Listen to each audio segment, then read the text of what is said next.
Hey, what's up everybody? Ravishing Rick Dixter here, and I wanted to make another video, and this time I want to talk about something that I see mentioned all the time, and that is basically keeping your collectibles, whether it be figures, comics, cards, whatever, in good condition, maintaining them, and having a longevity with a collectible.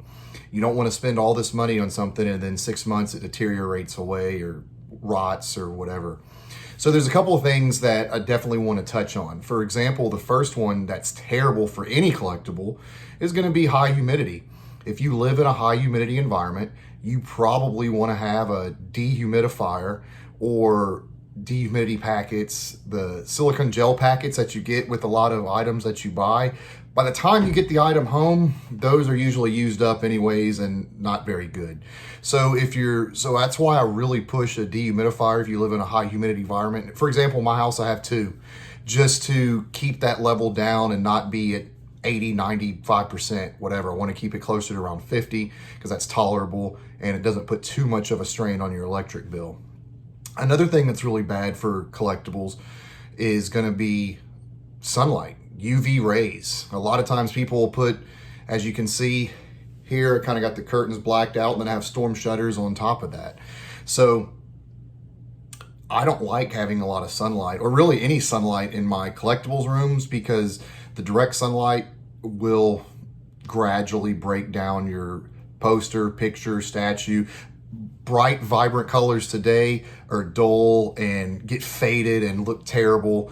And it's really sad because had your collectible been in a better spot, the sunlight wouldn't have hit it and wouldn't have done that. So those are two things that are really bad. And the third one is going to be extreme temperature. So the last thing you want to do is, okay, if you're going to move and you got a bunch of collectibles, get and you have to get a storage unit, get climate controlled. You go throw this stuff in the garage, your friend's garage, or get you a storage unit where it gets 140 degrees and it's like that for 6 months. Man, some of these faux leather jackets on some of these figures, or your comic books will yellow.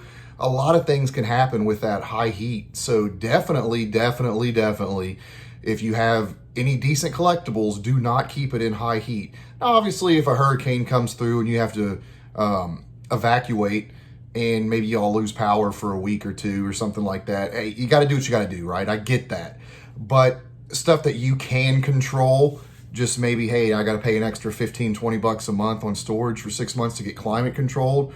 Well, would you rather do that or have a lot of your comic books get possibly get, brownish pages, or your $300 Hot Toys figures, the leather jackets and stuff or fake leather jackets start deteriorating.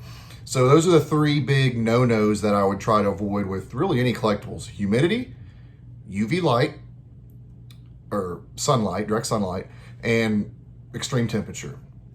The other thing that I want to talk about that I see a lot of people mention is things like Hot Toys, like old Deadpool here. As you can see, his elbow, it's a joint. This is a cloth suit. This isn't some space age material that they just invented yesterday. Yeah, it's durable, and yeah, it's designed to last, and yada, yada, yada. But what you want to realize, if you have him doing a pose like this, where you can see that his elbow is pretty stretched out, the suit's pretty stretched, and you leave it this way for 6 months, and then you decide you want to straighten his arm out again, and you're like, man, what happened? The suit's kind of stretched out. Yeah, you kept it in an extreme pose at something over 90 degrees, a joint bend over 90 degrees. It's going to do that. A lot of times that'll happen with not only suits like him and Superman and Batman and Spider-Man specifically, because people put them in really crazy poses and it looks great for display. And if you're going to keep them in that one pose forever, that's fine. Or you're going to change them relatively frequently, or just maybe do some photo shoots with it, that's cool too. But if you're going to keep them in a pose for 6 months to a year and then change that pose again in another 6 months or a year, you're going to see that some of those suits and stuff are going to get stretched out. The other thing you want to be very cautious about is on the seamless bodies, like especially the new Hellboy that came out, or the DX Batman, where it's like a rubber suit, the Phetian bodies, or however you say that word, where you don't see the joints on the shoulders or the elbows. It's like a rubber latex suit thing over it. I don't know what it's made of exactly. But you'll see people bend them in a position like this, where the elbow's bent pretty extreme. And again, if you keep it this way for 6 months or a year, a lot of times you'll crack or you'll split right there on the suit. Same thing if you have him doing something like this, you know, maybe he's reaching up or whatever, that might be an extreme bend or crease right here on the figure. So just things like that to keep in mind. Personally, my view is with these figures, I either find a really cool pose I like and I leave it there for the next 100 years, or I keep them in a relatively basic museum pose, you know, something not completely just upright, but maybe just slightly raising their gun or something like that. Just my preference, how I like to do it, to each his own. The other thing is you will see a lot of people, a lot of figures will have cloth like this. So just be aware that the same thing, if you have it really bent in an extreme way, you might end up having a permanent crease, or if the jacket fits tight, that eventually some of the seams might come out.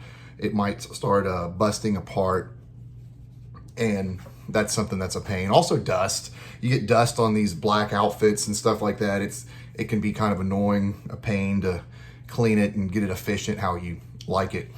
The other thing I want to touch on is going to be, basically, I want everybody to know, I'm not going to get into grading and all that, but I want everybody to know how critical everything is with collectibles. So when you're handling something, your friend's stuff at a store, yours, everything counts. So this card right here, crisp corners, how it's positioned center. If I go do that and now my corner isn't as crisp, that's going to take off. It's going to take off money. It's going to take off grade. If the picture's bent, if there's a crease, if there's anything, it's going to change the card. It's going to change the value of it. So you definitely want to keep these things in good cases, good protection. If you got something valuable, if the card's more than, you know, you got a $50 card, maybe put that one card in a nice plastic holder just to protect it, you know, because you want to keep those things for a while. Comics are the same way. If you have a comic and your corners are not rounded, I mean, not square, or you have bends on here and you can see like you have a bend right here, let's say, for example, and then you have a color break, that's gonna do it. That's gonna take off some grade. The staple condition is gonna take off grade. The pages, if they're nice, crispy and white, now this is a newer book, so it's obviously gonna be, but let's pretend this was a book from 1970. So are these pages nice and white, or are they pretty brownish and yellowy? How do they look? All this stuff comes into play. So that's why you want to take care of it. That's why you want to make sure that it's not getting too much heat, getting too much humidity, and, you know, a good environment as well. Think about bugs and insects. Silverfish love glue, and other bugs like eating paper and stuff. So you got to be careful with your books, where you take them, where you put them. And remember, if you're going to use bag and boards, use acid-free boards.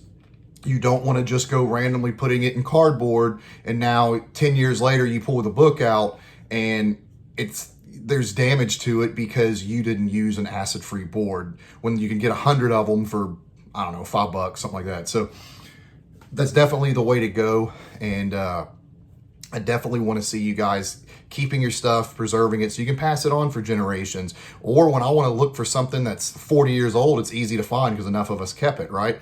So I hope this helps. If you have any questions or comments, feel free to add it below. If you feel I've missed anything or whatever. I almost did miss something. The whole point of the video was I wanted to talk about poster tubes. Poster tubes, I had a very nice signed Peter Cullen Optimus Prime poster, and I had it in not a hot environment, in a room just like this, but it was in a poster tube, the cardboard one where it's, you know, kind of spiraled and glued together. Left it in there for a couple years, thought it'd be fine, maybe about 2 or 3 years. Went to take it out.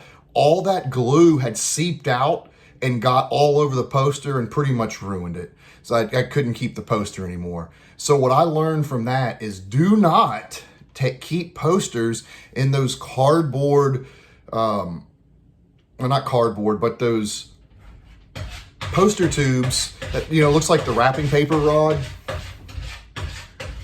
Looks like the wrapping paper roll on the inside. You know what I'm talking about? If you're going to keep posters, either buy something that's like maybe solid plastic. They have those solid plastic poster tubes you can keep them in, or things that like you would put blueprints in, or even if you just have to do, you know, keep it flat, put it in a frame, a cheap frame for the moment or something along the lines of that. But definitely do not do what I did and lose posters because you left it in the damn poster tube. So that's a big takeaway, a learning point for me. Again, it didn't have heat, didn't have humidity, didn't have direct sunlight, but just that poster tube being cheap, I guess.